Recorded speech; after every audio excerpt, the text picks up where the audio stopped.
Hey, what's going on, everybody? Daniel here, of course. Steven. And yes, this is the mid-card Mania. And Steve, what do we got on the agenda tonight? Dino Bravo versus Don Muraco. What event? You know, SummerSlam '88. I didn't know. I'm not gonna lie. This match. This feels more like a low card match 5 than minute a intermission. Well, we'll get to the intermission in a second. Yeah, you're right about the intermission. But I'm talking about just the match itself. It doesn't feel like more like a lower card match than a mid card match. Like, shouldn't this be kind of? Yeah. He's referring to the intermissions. Now, for you kids out there, back in the day, whenever these events would come out on pay-per-view, there would be this ridiculous intermission right in the middle. And presumably the crowd just sat there and waited. Now, I'm okay with that. I was raised with, people taping it off of the pay-per-views and everything. So I got a few of these, or had a few of these like this. What a big deal. But my issue with this match is this is right after the break. You end hot with Ultimate Warrior destroying Honky Tonk Man. Bam! 20-something seconds. New Intercontinental Champion, the hottest thing ever. Take a break. It was a shame that they ended Honky Tonk Man's. Didn't he ever have like the longest? Still does, doesn't he? Isn't he No.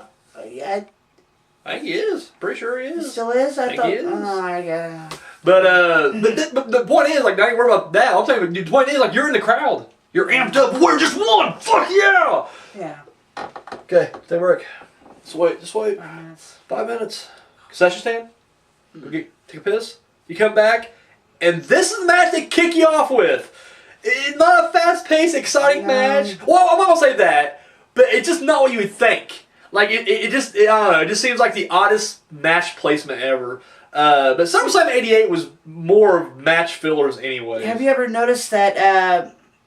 This is about Don Muraco. Have you ever noticed his Irish whip? He did like a one-arm Irish whip all the time. Yeah, I did notice that in this match. He had his own Irish whip. Yeah, just an awkward. Ugh. Yeah. But yeah, like the '88 was a pay-per-view that to me was one of my least favorite pay-per-views. There wasn't a whole lot going on aside from Warrior, Honky Tonk Man, and the main event, which was Mega Bucks versus Mega Powers. This pay-per-view was a dud for me. Just me personally. Now, I'm saying that as a pay-per-view on a whole, not necessarily taking individual matches out. I'm saying you sit down from the beginning, Rougeau's Bulldogs all the way to Mega Powers, Mega Bucks. It's a chore. It really is. But let's quit talking about SummerSlam '88. Let's get to the actual match. Okay. All right, we got Don the Rock Muraco going up again, and then good guy Muraco, because you can tell he's a good guy. He's wearing the powder blue trunks there. So going up against Dino Bravo. Of course, he's got Frenchy Martin in his corner. Standard match. Basically, Muraco dominates first part, then Bravo. Then Muraco. The end comes when Muraco goes for what looks like a power slam. When he picks him up, he turns, he hits the referee, and apparently in that split second, Bravo kind of gets out, hits the side slam, side suplex, whatever the fuck you want to call it, and 1, 2, 3. That's the end of it. Dino Bravo wins. Steve, tell me right now, what are your thoughts on the Dino Bravo versus Don Muraco match? At the intermission, wasn't the intermission longer than the match? I think the match went a little bit longer, not by much, not by much. There wasn't very many highlights in the match that I could say was, worth praising. But Don Muraco had his little Irish whips. That was about it. I'd say that. I love this about this guy right here. And this ain't an insult. Don't take it as an insult. He always, he'll highlight one thing, the oddest thing, and he'll run with that. The massage from the, I'm going to say Boris Zukov. I actually had somebody on Twitter go, that's not Boris Zukov. That's Nikita Koloff. I know it's Nikita Koloff. Fuck you in the face. I'm making fun of it. Boris Zukov versus Red Rooster. That's the match. But the massage, you just ran, I took it and ran with that. I thought that was just funny. And you're the same thing here to the Irish whip. He called you, didn't it? I didn't notice anything worth noting about that match. No, I won't deny that. Not my cup of tea. I'm not into the muscular guys going at it. Just boring as fuck. It's the way it's all. That's the way it always was. I don't want to cut you off. I was gonna wait. So. I never cared for Dino Bravo nor Don Muraco. So Oh wow. I like Dino Bravo. I'm not a big Muraco fan, but I do like Dino Bravo. I will say this. Now, that's where we do disagree because you CM Punk, Daniel Bryan all day long, and I'm just like Hogan, an Ultimate Warrior. See how I'm doing there? I go for the matches. See what I'm doing though? See what I'm doing? See how I'm jerking them off though? It's real tiny because they got tiny peckers. Steroids. Anyways, but this match, I will say, it surprised me in the sense that like last week we're just like, oh, we're doing Dino Bravo, Don Muraco this week. Fuck. I watched the match. I will say, it's quick. Honestly, these guys are a little bit more fast-paced than I would have thought. Because I was honestly expecting just a lumbering slugfest. And I was really surprised that it wasn't that. Like, it actually was a decent, quick match. Now, with that said, is it forgettable? Abso-fucking-lutely. In fact, I'll forget it by the end of this taping. We'll end it and I'll be like, what the fuck was that? And he'll be like, what are you talking about? Like, I don't know. We're done. And then we'll just think about next week. There's no, like I said, there's no highlights to this thing. There's no real build-up to this match, except that these guys met at WrestleMania 4 in the first round match.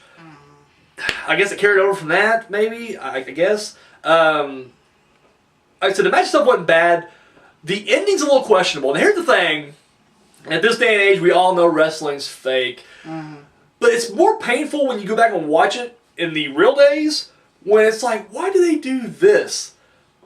Especially if you know it's fake. And my one question is the ending. Alright? Muraco picks him up and he hits the referee by accident. Now, I kind of threw in the fact that, a split second, Muraco's like, what's going on? Bravo jumped out. That didn't happen. Literally, he picks him up, referee goes down for a split second, and Bravo's already behind him, side slam. And it's like, and it was a legit bump. It wasn't like a mistake. He wouldn't drop like a ton of bricks from that, if it was just a brush with the legs. And I'm like, well, what was the point of that? Was it for the whole, that split second and Muraco took his eye off the ball was what?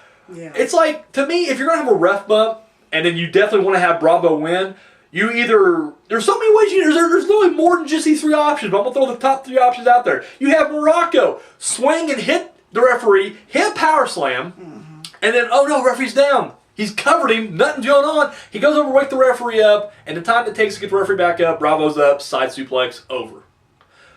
You could have had him hit the ref, and since he's wearing his powder blue briefs, he's like, oh no, I hit the ref.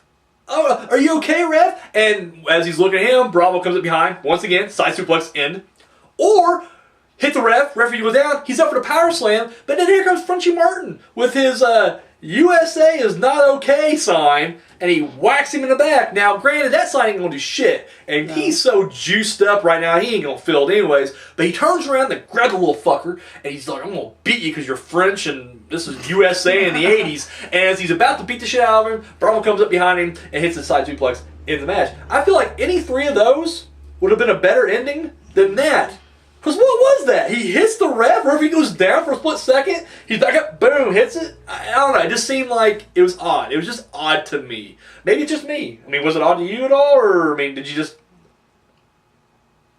It wasn't odd to me. What? Oh, you're like, Vince, you fucking called it right this time, buddy. That and the Irish whip, I'm all about it. So like I said, overall... As a standalone match, I can't really recommend it in the sense that, don't check it out. God, I can't wait until we move into the 90s. Right? Yeah. It hasn't all been bad. But the ones that are bad, they end up sinking you. We had Tower Doom last week. That was fun. This, not so much. I said, I don't want to bash the match and give like a complete, fuck this match. Because it was more entertaining than the fucking Zukov Rooster match. So, it was brief.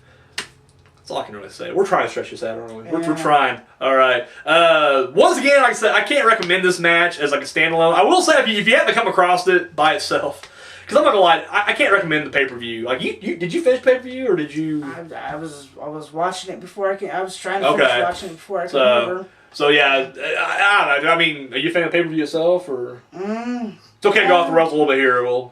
We're trying to save the show a little bit. When I was younger, I kind of looked forward to the Mega Bucks versus. I mean, that's what I'm saying. Literally, it's a two match card. It really is. It's WrestleMania 3 all over again.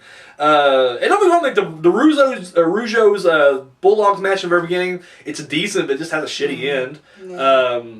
I don't know if you watched right after this though, but the Heart Foundation come out. No intro. Curly in the ring. I'm like, oh no! They get a Curly in the ring. Oh, it's brutal. And they're the Heart Foundation at this point. Yeah. Like they're an established tag team. And it's like they get the Curly in the ring. The jobber. They get the jobber entrance. They really do. They get the jobber treatment here. So, all right, let's wrap this up. I mean, we tried. Guys, it was Bravo versus Muraco. How can you stretch that out any longer? So we did our best. God damn it, we did our best. This is brutal. Yeah. This match would have been great for like Saturday night's main event back in the day. Yeah. But not for a pay-per-view. Can we get to the ending? Oh, right. All right, go ahead, take it home. Okay, thanks for watching. Next week it will be Survivor Series 88. We're bound to have more fun with Survivor Series 88. Right. I'm just saying, we're bound to have more fun. What's the match? Don't worry about that. Because we tell them they may not come back. They'll be like, this match is so horrible, we're not even coming back next week. Yeah. We're going to trick you into it. Come on back next week. It'll be good. Come on back next week. Yeah. Alrighty, well, I'm Daniel. Steven. Guys, till next time.